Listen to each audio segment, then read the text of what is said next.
15. decembra že lahko cveti. V Ljubljani pa malo kasneje, ampak kljub temu recimo Žiga Graf piše leta 1834, da je 1. januarja že zvonček v Ljubljani. Tam nič novega, tudi takrat so bile že tople zime, pa tudi kasneje še tam med leti 1843 do 56 so bile izredno tople zime in je marsikaj cvetelo, kar drugače ni. Vidite, takih prizorov imate mnogo. Samo tle od zad stopite, pogledajte tle gor na Grajski hrib, imate sam zvonček, tle gor naprej greste. Na Grajski hribu je to zvončko, kot je tukaj. In tega je na milijarde v Sloveniji, tle vidite pa še ne tako, ker je malo drugačen, je pa zelene. Ampak pravno tako iz Slovenije, ker pa milijarda zvončkov je potem možnost, da so tudi zvončki lahko raznoliki. In to je recimo v gozdu, ampak tak cvetoč travnik pa te lahko tudi doma na vrtu. Ker zvončki se namreč delijo Fibonaccijem zaporedi, to je 1, 2, 3, 5, 8, date na čebulco, recimo v trato, potem se v bistvu tam sama množi naprej. Če pustite, recimo, da pokosite šele nekje tam takrat, ko zvončki, ko jim listi začnejo rumeneti, to pa nekje tam začetek maja, odvisno od leta, včasih tudi aprila, ali pa prvo košno dvignete malo više, to da v bistvu ne zadenete glavc, to je samo metnost, prvo košno treba pač dvigniti malo više in potem imate cvetoč travnik. Imate zvončkov lahko v nekaj letih belo, je pa res, da zvončkov se v naravi ne bi izkopavali, zato ker so zaščiteni, so kar na dveh konvencijah, to je ta prepoveduje trgovino z naravnimi vrstami, CITES, kjer so tudi Slovenija podpisnik, tako da če bi šli na tržnico pogledati, bi videli teko prodajajo tam, če bi prišel recimo inšpektor iz Evropske unije, bi tisti, ki prodaja, pa država plačala kazen, zato ker bi morali imeti recimo zvončke gojene na travnikih, pa bi pa lahko tako prodajali. Sam, ker je pa nas top tega čisto ne razumemo in se pač tako dela, seveda s čebulco in pa sploh ne bi s temi naravi nabirati, pa potem jih dati. Ampak zvončki ni problem, ker se jih da kup in v bistvu kupite 3 čebulce, pa jih imate lahko potem hitro veliko na vrtu, če seveda gospodarite tako, da v bistvu pokosite malo pozneje, da v bistvu kosilnico dvignete na tisto najvišjo raven in potem se zvončki sami množijo. Nič vam ni treba delati. Vse posod v travi imate lahko, ko jih imate dovolj, so pa zvončki preveriti, ker jih mravlje raznašajo in kjerkoli se zataknejo pesek, noče v špranjo, tam zvonček pride van čez 3 leta zanesljivo cveti.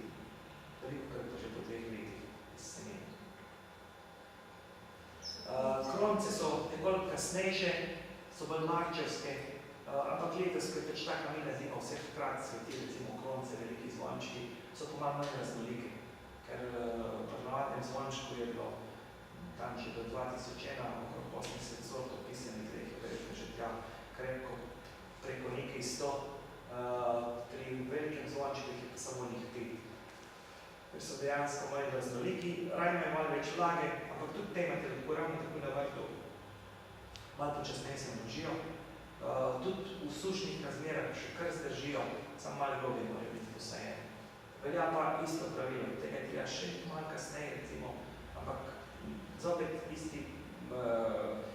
isto pravilo velja, zato ker v bistvu ta rastnica se podaljša na odhod, pa ne te višine, tle se ta glavca odebeli, pade na tla, in v bistvu, ko je na tleh, potem samo kosilnica mora v bistvu v tej višini, da tole ležeče, ki leži, da ima še ves glavca z čebulco in v bistvu dobi dovolj hrane, semena se sprostijo in potem se vam tako v tem krogu tukaj zvončki nazaj sedijo. Imate v nekaj letih, recimo, zopet cvetoč travnik na domačem vrtu.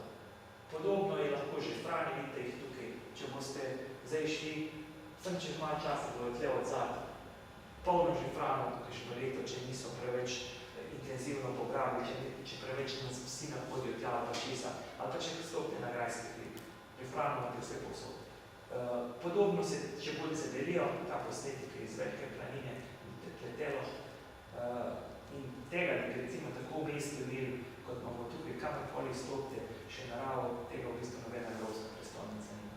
Tako da, kar se tega tiče, smo mi res veliko, imamo pravi raj na zemlji, karkoli v mestu, kjerkoli sam cenka ne znamo. To je te glavni problem.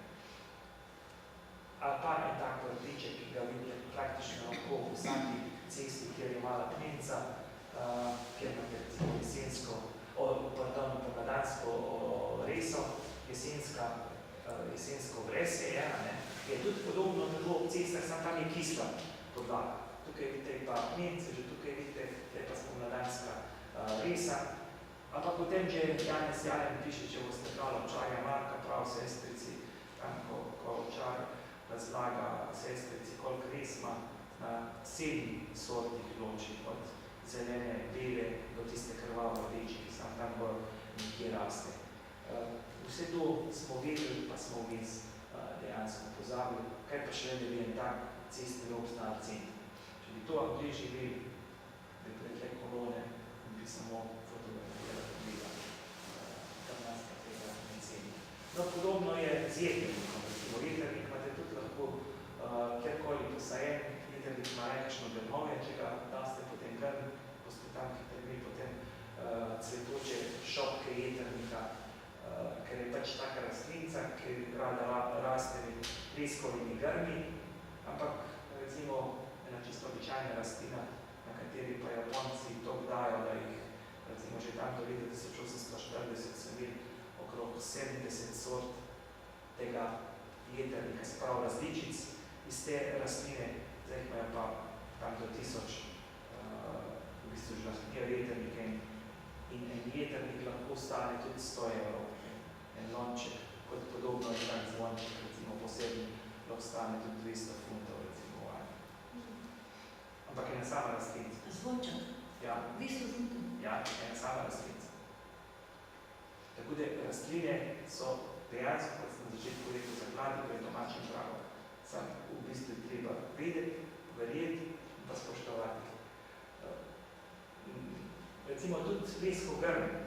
Leska pa kmet sta bila vedno v takem malo bojnem polju, ampak sta se zelo tolerirali. Zato, ker pač kmet je lesko rabno, zelo deklet v koše, take recimo berače, kot je tukaj, temu se recimo na crkvanskem rekli berač, v bistvu taka pletena košara, tudi z leske narejeno.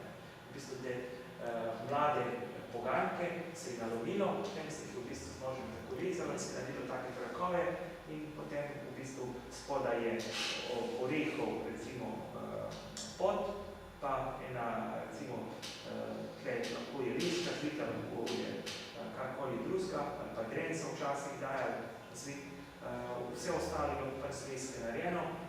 To so imeli zato, da so pobirali krompir, jabolka z jablanj, vse to si to uporabljalo, če si šel na drevo, si dal še kljuko gor, si obesil, si nabral, si spustil po štriku dol in je bila zadeva taka, da si ravno tako lepe jabolka dobilo kot tiste, ki se zdaj recimo tukaj na tržnici kot prvo klaso prodaja. Ni bilo treba nič takih slabih jabolk za ekološko kupovati, zato ker se je tisto te leto pobralo, drugo si pa sam potreslo in se je predelilo. Tako da ni nujno, da morajo jablane nič kropljene, seveda mora biti potem visoko debeli nasad. No, za nas je prav, ker je bilo pa to najboljše, če smo to uporabljali za puščice, tukaj je bilo toliko puščice, vse to, z tega se dalo puščice narediti,